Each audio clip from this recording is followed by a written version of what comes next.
Un grand bonjour à toutes et à tous. C'est avec énormément de plaisir, bien sûr, que je vous retrouve, comme chaque semaine, pour En route pour demain. Tout seul, orphelin de Pauline Ducamp, mais elle reviendra très vite, bien évidemment, à mes côtés pour vous présenter, donc, vous le savez, ce rendez-vous hebdomadaire dédié à toutes les mobilités. En tous les cas, pour ce numéro, au sommaire donc de En route pour demain, eh bien, on va revenir sur cette petite musique des véhicules électriques qui coûtent de plus en plus cher. Julien Bonnet a enquêté et il sera sur le plateau de En route pour demain dans un instant. Tiens, on restera dans le même type de sujet. Acheter une voiture électrique, les choses à savoir, quels sont les bons conseils avant de se lancer. On en parlera avec Biv qui sera là sur le plateau.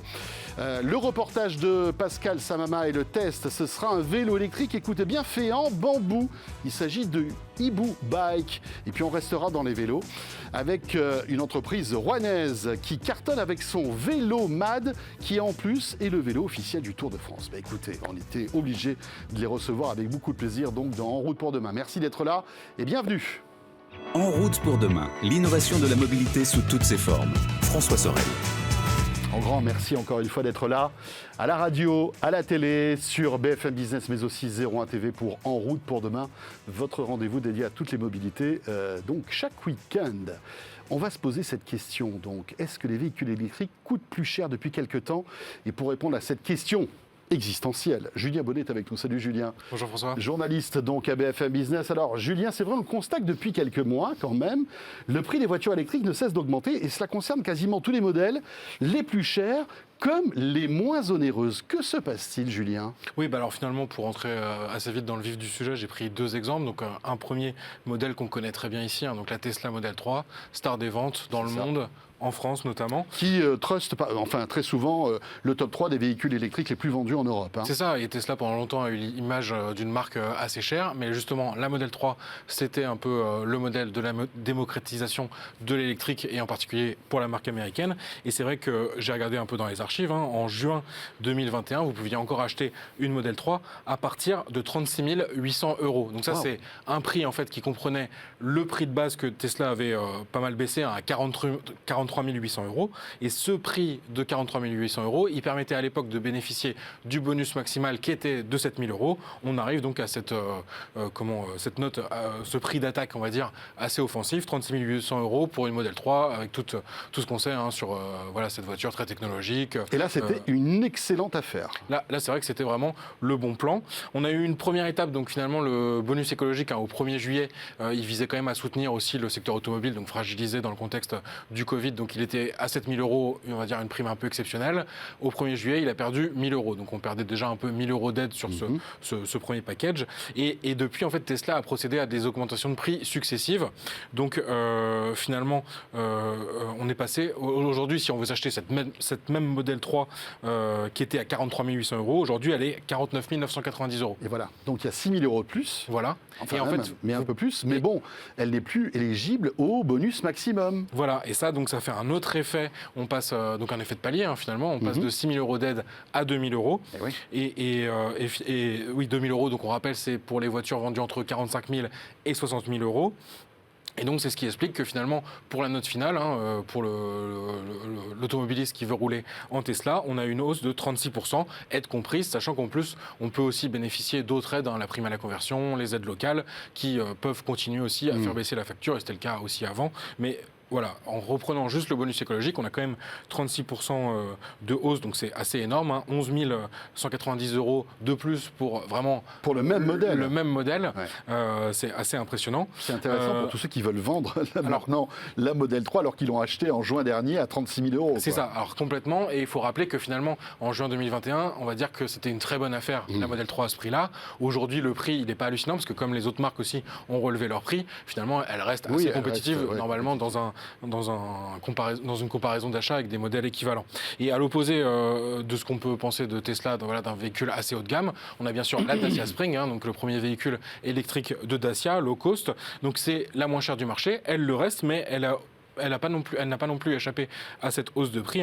Depuis le lancement, donc l'an dernier au printemps, elle a pris 10%. La version Confort Plus, par exemple, une des plus vendues en France, elle est passée d'un prix de base de 18 400 € à 20 190 €. Et c'est vrai que sur du low cost, c'est pas insignifiant.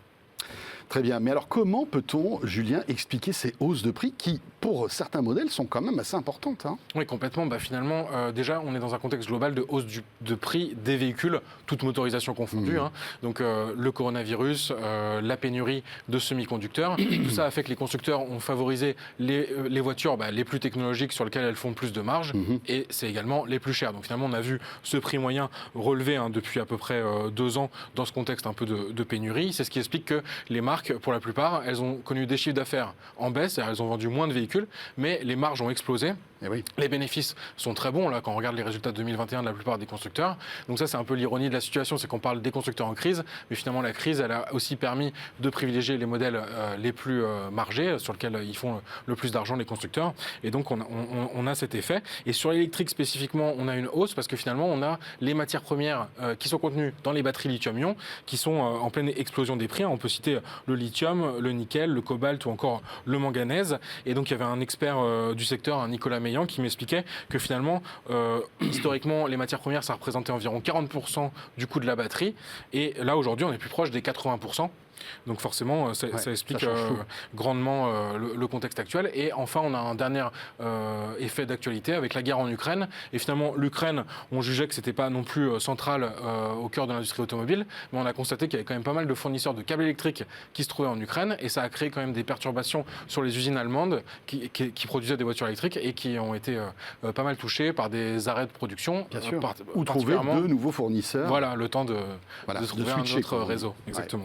Alors, c'est pas terminé. Il y a un autre effet de tout ça, c'est du côté de la hausse des délais de livraison. On a des délais de livraison qui explosent pour certains véhicules. Voilà, une offre qui est assez limitée, une demande qui reste assez forte. On est en période aussi où les gens ont envie de changer de véhicule. On a des incitations pour le faire. Et donc voilà, j'ai repris mes 2 exemples. Donc pour la Dacia Spring, aujourd'hui, il faut compter environ 6 mois.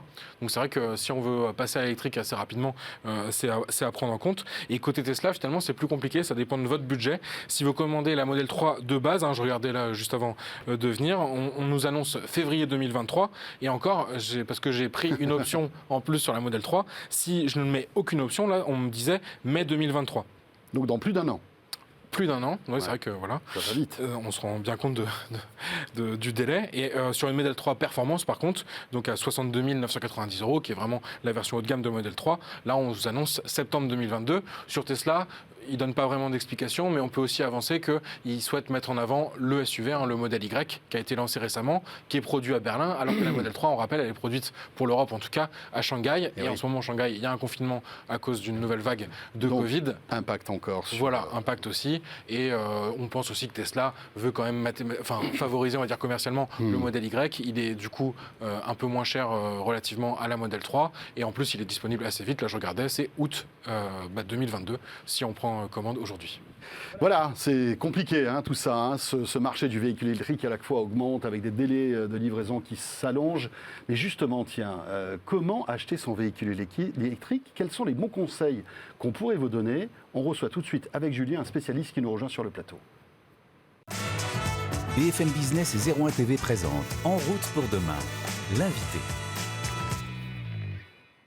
Alors voilà, c'est vrai qu'à force de nous entendre vous donner nos avis sur des véhicules électriques, peut-être avez-vous envie de franchir le pas, de vous offrir un véhicule 100% électrique, mais évidemment, il y a tous les problèmes après concernant le choix du véhicule, mais aussi après les aides et aussi l'éventuelle installation d'une borne électrique.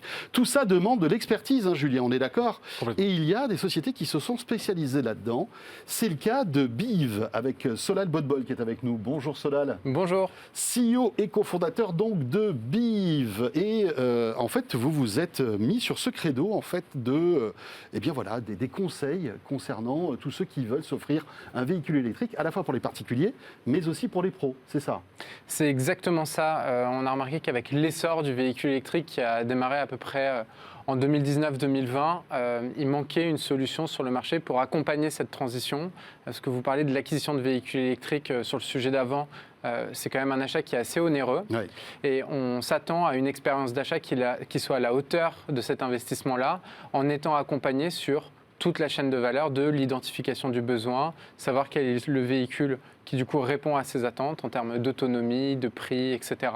De bénéficier de la meilleure offre, parce qu'au final il y a quand même une réalité économique derrière, c'est qu'on veut passer à la voiture électrique au meilleur prix, et d'être accompagné sur l'installation de bornes de recharge, que ce soit à domicile, sur le ton d'entreprise ou par le compte de son employeur. Alors comment ça se passe? On va sur votre site, voilà, on est intéressé par l'achat d'un véhicule, et quel est le parcours que vous proposez à tous ceux qui viennent sur BIV? Alors nous, on a un parcours digital sur lequel la personne se rend sur notre site, donc biv.co, et sur lequel on va avoir un parcours d'achat en fonction de questions pour le client. Donc déjà, vous essayez de cerner un peu le profil du client, c'est ça? Voilà, exactement. De savoir si c'est déjà un professionnel, un particulier, s'il souhaite un véhicule citadin, il cherche d'abord davantage un prix, etc. Sans savoir aussi un peu plus sur l'usage du véhicule, parce que cette fois-ci, l'autonomie, elle est assez importante. Et ensuite, de pouvoir lui faire de la recommandation de véhicule, lui proposer un financement qui est adapté à cette solution-là. Donc on va surtout faire de la location longue durée, ce qui est un produit de financement extrêmement adapté pour le B2B, mais également pour le B2C. Et pour l'électrique notamment aussi. Et pour l'électrique notamment, parce qu'il y a quand même une crainte, c'est d'avoir peur de la valeur de revente de son véhicule dans 3 ans et l'obsolescence de la technologie ou bien de la dégradation de sa batterie. Et avec la location longue durée, ça permet de lisser son investissement, mais également de ne pas avoir cette problématique psychologique de se dire en fait, je dois m'occuper de la revente de mon véhicule dans X années. Donc ça apporter de la simplicité et de la transparence. On parlait des délais de livraison. Vous avez un avantage justement sur ce point de vue-là. Si je veux passer rapidement à l'électrique, j'ai plus de chance en passant par le leasing. Alors justement, nous, notre travail sur la partie véhicule, c'est qu'on travaille avec un peu plus d'une centaine de concessions automobiles en France. On travaille avec les plus gros loueurs longue durée européens, ce qui nous permet d'avoir aussi une visibilité sur l'état des stocks. J'ai entendu, donc vous l'avez annoncé sur le site Tesla, ils annoncent des délais de livraison pour la Tesla Model 3 en 2023. Nous, on a du stock en location longue durée sur l'année 2022. D'accord. Parce que vous avez des stocks alloués, en fait, vous avez déjà commandé les véhicules? Oui, exactement. C'est ça, hein? C'est ça. Alors là, je suis sur votre site, on a pas mal de choix, hein. Ça va de la Hyundai Ioniq 5 à la Kia EV6, à la Renault Mégane E-Tech. Et là, c'est des offres sans apport, avec l'assistance, l'entretien et la garantie perte financière. Tout est compris, en fait. C'est exactement ça, parce qu'on pense aussi qu'il faut apporter beaucoup de transparence sur les prix. Je pense que tout le monde est fatigué de voir des prix avec un à partir de et avec Astérix à côté du prix. Le fait de proposer de la location longue durée, c'est un produit qui est très transparent, avec lequel il y a un packaging des offres. Il n'y a pas de premier loyer majoré. Et sur lequel vous savez à quoi vous attendre en termes d'investissement. Et sur la partie borne de recharge, donc on sait qu'aujourd'hui c'est une problématique, hein, quand on passe à l'électrique, on a envie bien sûr de pouvoir charger à domicile. Là aussi, vous l'intégrez dans le prix un peu du loyer mensuel? Alors ça va dépendre du besoin du client, parce qu'encore une fois, une borne de recharge, pour le coup, ils ne vont pas vouloir la rendre les particuliers au bout de 3 ans, mais ils vont la garder un peu plus longtemps dans le temps, comme une installation électrique à la maison. Et du coup, là, on fait effectivement différents types d'installations de bornes de recharge, que ce soit juste du plug and play, certaines qui ont un peu plus d'intelligence pour programmer la charge de la nuit, ou pour bien faire la différenciation entre la consommation pour son besoin du véhicule et sa consommation électrique à la maison, et pouvoir faire de la refacturation potentiellement pour son employeur, etc. Oui, parce que c'est vrai que quand on est particulier, une borne de recharge, c'est un peu... il y a énormément d'offres, hein. À la fois le petit électricien qui peut venir vous installer une borne si vous avez une maison individuelle, mais après, quand on est dans un immeuble et qu'on veut installer une borne dans un parking souterrain, ça devient plus compliqué parce que là, il faut l'accord de la copropriété, etc., etc. C'est aussi un parcours du combattant, hein. Oui, c'est... Partout, c'est le parcours du combattant. On parle quand même d'un investissement qui est important. Le but, c'est d'apporter beaucoup de simplicité, parce qu'au final, on est là pour répondre à un besoin qui est de se dire je veux en fait avoir... La démarche, elle est quand même extrêmement positive. Les personnes font l'acquisition d'un véhicule électrique pour aussi avoir un impact positif. Et du coup, il faut absolument apporter de la simplicité pour leur rendre l'expérience d'achat sans friction. Et à ce niveau-là, pour effectivement les bornes de recharge, j'ai aussi beaucoup d'offres, beaucoup de choix. Il faut aller à l'essentiel, parce que vous ne parlez pas non plus de puissance de bornes qui sont délivrées par l'habitation et la puissance qui est disponible de la maison, mais également la puissance acceptée par le véhicule électrique. Donc il faut faire ces jonctions dans son projet, et c'est pour ça que nous, on pense qu'accompagner sur toute la chaîne de valeur, en fait, c'est indispensable pour réussir son projet de passage à l'électrique simplement. Et quel est votre business model alors? À quel moment vous vous rémunérez dans cette suite de conseils? Bien sûr. Alors nous, on a un service qui est gratuit pour le professionnel et les particuliers, parce que nous, on vend des véhicules électriques et on installe des infrastructures de recharge. D'accord. Donc, c'est en vendant le véhicule que vous allez un peu marger, en vendant des bornes électriques, en passant des accords avec des fournisseurs ou des constructeurs, c'est ça? Alors, avec les installateurs, on a notre propre réseau d'installateurs. D'accord. Pour la partie véhicule, on a un modèle de courtier. Et en fait, l'idée, c'est de pouvoir voir quelle est la meilleure offre du moment pour le client final. Et on a le même fonctionnement qui est un meilleurtaux.com, où on va se commissionner sur le fournisseur et non pas sur le client. Donc, ça ne rajoute pas un prix. Donc, ce qui permet d'avoir la meilleure offre de véhicules électriques multimarques. Vous mettez en avant le leasing. Est-ce que vous pouvez nous rappeler en quelques secondes ce que c'est finalement? Oui, bien sûr. Alors, la location longue durée, en tout cas pour les professionnels et les particuliers, c'est une mensualité qui a payé sur une période donnée. Ce montant de la mensualité dépend du prix du véhicule total, de la durée de location, forcément, et du kilométrage que vous allez effectuer. Donc, plus vous allez louer sur une période longue, plus le loyer va diminuer. Et par contre, plus vous parcourez de kilomètres, forcément, plus le véhicule aura une valeur à la fin qui sera plus basse, donc le prix augmentera. Donc, avec une possibilité de racheter le véhicule à la fin du contrat ou pas? Non, alors nous, on ne fait pas de possibilité de racheter le véhicule à la fin. Ça, c'est la LOA, autre chose. Ça, c'est la LOA qui est effectivement autre chose, mais qui est la LOA, pour le coup, seulement un financement. Ça veut dire qu'avec la location longue durée, vous allez avoir des services qui sont inclus, notamment, donc, comme vous l'avez dit, la garantie, mais également les contrôles techniques, les révisions, etc. Donc c'est vraiment un prix qui est tout packagé. Voilà, c'est dans l'air du temps, puisqu'il y a encore quelques semaines, on recevait le patron de Fiat qui lance en fait cette offre de location tout compris pour la Fiat 500, qui arrive en France notamment, testée dans notre pays. Pour le coup, donc c'est vrai que ça introduit un peu une flexibilité. Donc oui, c'est encore plus flexible que l'offre de BIV finalement. Merci beaucoup Solal Botbol, CEO et cofondateur de BIV. Et merci beaucoup Julien Villeray. Il est temps maintenant de retrouver l'essai de cette semaine et on va s'intéresser à un vélo. C'est plutôt Pascal Samama qui a testé pour nous un vélo qui s'appelle le Hibou Bike. Vous allez voir, c'est un vélo étonnant qui est fait en partie en bambou. Regardez, écoutez le test de Pascal. BFM Business et 01 TV présente En route pour demain, l'essai.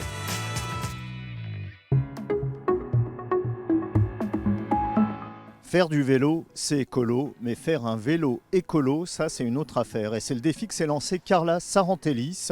C'est une créatrice designeuse qui a travaillé pendant 15 ans en Asie, et notamment au Vietnam. Elle a découvert des façons de faire, elle a découvert des matériaux. Rentrée en France, elle s'est attelée à créer Hibou. Hibou, c'est ce vélo. Il est fait en bambou. Et les parties métalliques sont en carbone. Résultat, c'est un vélo qui ne pèse que 15 kg, batterie et moteur compris. Hibou est un vélo intelligent non pas dans le sens technologique du terme, il n'est pas connecté, bien que sa batterie le soit, on peut avoir des informations, des statistiques d'utilisation grâce à une appli. Non, il est intelligent parce qu'il a été pensé très intelligemment. Sa batterie est amovible, c'est un kit batterie qui a été rajouté sur un vélo traditionnel, ce qui fait que quand on veut l'utiliser en mode normal, la batterie d'1,6 kg fait baisser le poids du vélo à 13,5 kg, ce qui est assez intéressant. Ensuite, ce qu'il y a d'important, c'est qu'il y a 5 modes. Il y a un sélecteur de mode qui est ici, qui est en Bluetooth, qui est sans fil. Et il y a aussi un dérailleur arrière microchiffre de 8 vitesses, qui fait que 8 vitesses plus 5 modes d'utilisation, on peut prendre n'importe quelle route, quelle monte ou quelle descente. Les performances du vélo sont aussi intéressantes. La batterie se recharge en 2 heures seulement. Elle fournit au moteur une autonomie d'environ 100 km, enfin entre 60 et 100 km selon l'usage qu'on en fait. Autre chose assez importante à préciser, c'est un vélo éco-responsable bien sûr dans sa conception, dans ses matériaux, mais pas seulement, il l'est aussi dans son assemblage. Les Hibou sont assemblés dans des associations de réinsertion de handicapés, des ANRH. Ce vélo est donc éco-responsable de A jusqu'à Z. Son prix, enfin, 3 300 € en version électrique, 2 400 € en version non électrique, parce que Hibou donne le choix, un vélo électrique à assistance électrique ou un vélo traditionnel selon les goûts. BFM Business et 01 TV présente En route pour demain, en région. Notre rendez-vous en région, et je vous amène du côté de Rouen avec notre invité qui est venu exprès pour nous présenter en fait son vélo, ses vélos. Charles Hurtebise est avec nous. Bonjour Charles. Bonjour. Vous êtes le merci de m'accueillir. cofondateur, c'est avec plaisir, vous êtes le cofondateur donc du vélo MAD que vous avez apporté d'ailleurs sur ce plateau. Il est juste là, on le voit. C'est Très ça. beau vélo blanc. Donc vous êtes de Rouen, c'est ce que je disais, et vous prenez en fait le 100% Made in France, c'est ça, dans vos vélos? Donc c'est une aventure humaine avec mon associé Guillaume. On a commencé en seconde en créant un groupe de musique qui n'a pas fonctionné. Et du coup, on a entrepris D'accord. et décidé de monter une marque de vélo. On voulait un peu répondre aux problématiques urbaines. Ça, c'était en 2018, les vélos. On l'a lancé en 2018. On a D'accord. travaillé avant cela Ah ensemble. oui, parce que ça Ça s'invente pas quand même, tout ça. Exactement, ouais. Et on voulait un peu pallier aux pollutions urbaines, qui soient de l'air, sonore, visuel, et un peu apporter une solution, enfin, à notre niveau, un peu changer un peu le paysage de nos villes. Et c'est ainsi qu'on a décidé de lancer un vélo à assistance électrique. Donc pour ça, en fait, il fallait convaincre, avoir un vélo qui soit de qualité, qui soit design, un bon rapport qualité-prix et qui reste léger.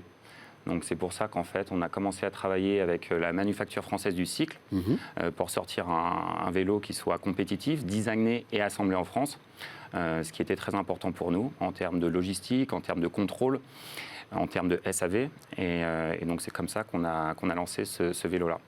Donc, designé et assemblé en France, ça veut dire qu'il y a des pièces détachées qui ne sont pas françaises, en fait. Exactement. On est d'accord, c'est ça la petite subtilité. Exactement. Ce n'est pas fabrication française. Mais ce qui est très important, c'est qu'on voulait garder le meilleur rapport qualité-prix.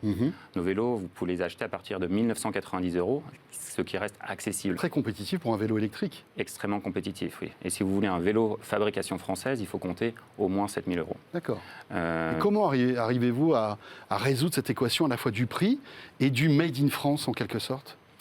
C'est subtil, en fait. On garde les postes essentiels en France, le design, la conception, l'assemblage, la peinture, le rayonnage, l'homologation, bien sûr, tout le service après-vente pour rassurer le client et s'assurer d'avoir un bon level de service.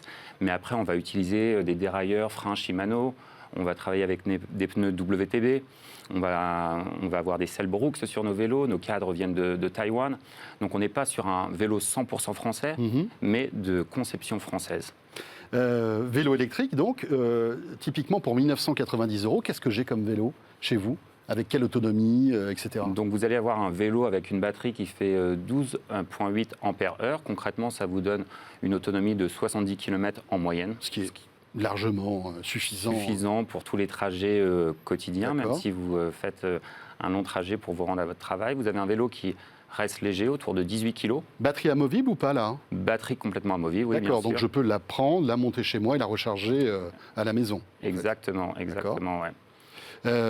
Donc, est-ce que pour ce prix-là, on a malgré tout la connectivité, ou vous avez décidé de faire l'impasse sur tout ce volet de connectivité? On n'a pas décidé de faire l'impasse, mais on ne voulait pas un vélo qui soit complètement connecté. En fait, ce n'est pas un vaisseau spatial, c'est un vélo avant tout. On a un dérailleur 10 vitesses, vous pouvez l'utiliser sans l'assistance électrique, ce qui est très important parce que j'oublie moi-même parfois de recharger ma batterie et en fait, je veux pouvoir me déplacer et on veut pouvoir se déplacer sans assistance électrique. Parfois aussi, on aime prendre l'air, faire un tour à vélo et on n'est pas obligé d'avoir en permanence une aide électrique. Et aussi, il est compatible avec tous les accessoires que vous pouvez trouver sur le marché, que ce soit porte-bagages, siège bébé. Oui, c'est un vélo standard en fait. C'est un vélo qui reste standard et compatible. D'accord. Et la connectivité, bon, c'est vrai que c'est un peu pratique pour géolocaliser le vélo, si on nous l'a volé. Enfin, il y a pas mal d'interactivité et de raffinement technologique aujourd'hui qui permettent de sécuriser le vélo en quelque sorte. Exactement. C'est quelque chose sur lequel on travaille, mais on estime que ce n'est pas la priorité aujourd'hui de nos consommateurs. En fait, ils veulent un vélo qui reste simple d'utilisation au meilleur rapport qualité-prix. Alors, l'actu qui est intéressante, c'est que vous êtes, pour cette année, en fait, le partenaire du Tour de France. Vous êtes le partenaire du vélo à assistance électrique du Tour de France. Exactement, on est le VAE officiel du Tour de France, une appellation précise qui est labellisée. Et c'est donc la deuxième année. En 2021, on l'était déjà, c'est renouvelé cette année. Et c'est un partenariat assez unique pour mettre en avant les nouvelles mobilités en France. Donc le Tour de France, c'est le plus grand événement gratuit au monde qui permet de faire découvrir la France auprès des Français, mais à travers le monde. Et généralement, pendant le Tour de France, on part à la découverte des villes. Mais du coup, ces villes, aujourd'hui, elles travaillent pour mettre en avant des nouvelles mobilités. Et avec le Vélomad, le Tour de France part à la découverte des villes de France au sein d'un label qui s'appelle Ville à vélo. Du Tour de France.